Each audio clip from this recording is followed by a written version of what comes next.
slamming the pencil case shut. Did you just get stung? I asked. No, replied Umar, rubbing his swollen thumb.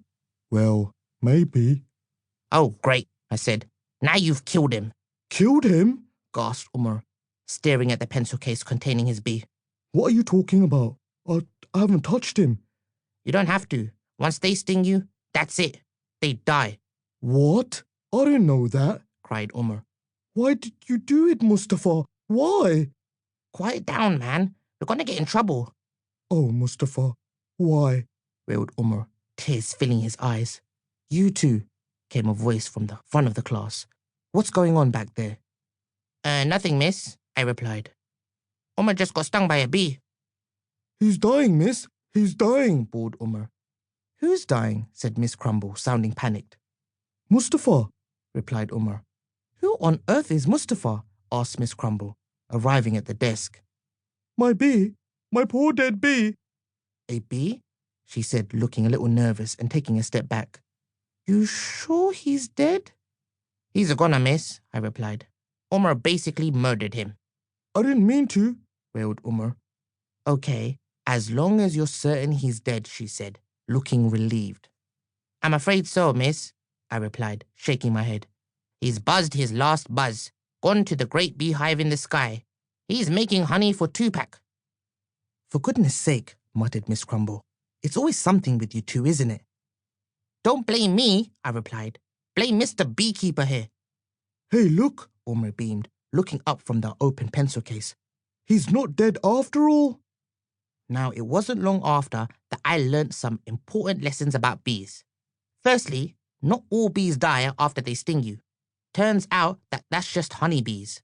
Secondly, Big Hairy Mustafa was actually a bumblebee and had no intention of dying anytime soon. And thirdly, and this one was probably the most important of all, Miss Crumble is, and always has been, super allergic to bee stings, like crazy serious life-threatening allergic. Oops.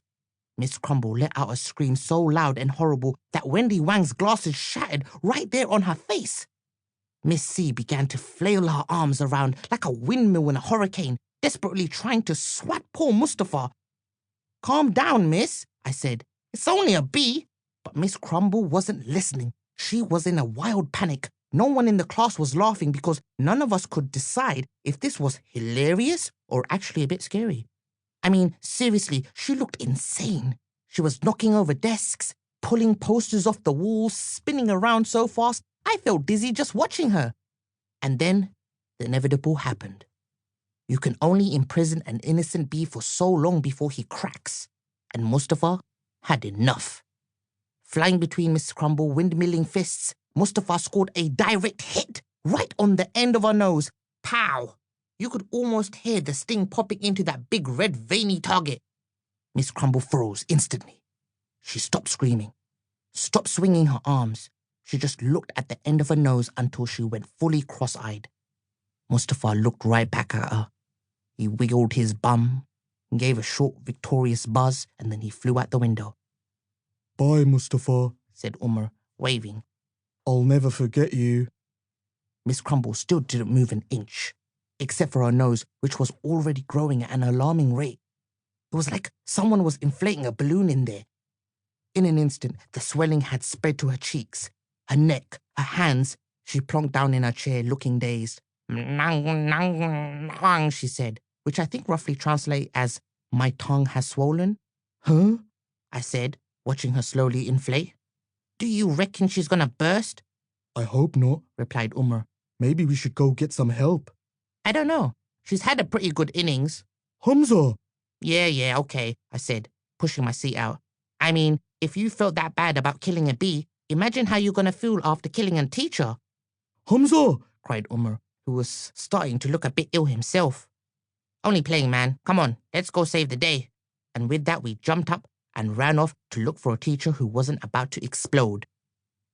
When the ambulance took her away, Miss Crumble looked like a beach ball dressed as a woman. I couldn't help but feel like maybe I was just a tiny little bit responsible. After all, I was the one who had assured her Mustafa was dead. But in my defense, if there are gaps in my knowledge about bees, who could be more responsible than my own teacher? So really, when you take that into account, it was all Miss Crumble's fault, and I'm totally blameless.